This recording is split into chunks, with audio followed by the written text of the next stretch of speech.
আচ্ছা ঠিক আছে, তুই কি খাবি বল না। আরে তুই কি খাবি বল না, তুই যা খাবি আমি সেটাই খাবো, বল। চাউমিন খাবি? না। Fried rice? না। মোমো খাবি? না রে, কচুরি, জিলিপি? তোরা এসব গেস্টকে এসব ছাই মাছ গেলাস নাকি? আরে তো তুই খাবিটা কি? আচ্ছা পপকর্ন বানিয়ে দিতে বলবো? বড্ড লাইট। মোগলাই খাবি? বড্ড হেভি ভাই। আরে বাড়ি থেকে আমার ভালো মন্দ আরো খেতে হবে তো নাকি? তাহলে বিরিয়ানি আনতে বলি একটুখানি? আরে তুই বুঝতে পারছিস না না? আরে সন্ধ্যাবেলা স্ন্যাক্স এর কথা বলছি। এবার আমার কি খেতে ইচ্ছে করছে সেটা আমি নিজে মুখে বলে দেবো? তোরা সন্ধ্যাবেলা স্ন্যাক্সে কি খাস? আমরা তো বাড়িতে মুড়ি চানাচুর খাই। ঠিকই ধরেছিলাম, স্ট্যান্ডার্ড। চারিদিকে সালা মিডিওক্রিটি। কেন মুড়ি চানাচুরে খারাপ কি আছে? আরে তুই কি খাবি বল না, আমি ব্যবস্থা করছি। আচ্ছা ফুচকা খাবি? আমার স্ট্যান্ডার্ডের সাথে যায় না। পাস্তা? তোদের স্ট্যান্ডার্ডের সাথে যায় না। চপ বেগুনি? তোদের স্ট্যান্ডার্ডের সাথে ওটাই যায়। আচ্ছা আনাই নাকি তাহলে? না।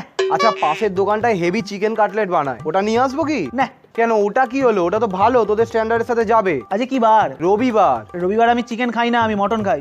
আরে ভাই তো তুই কি খাবি?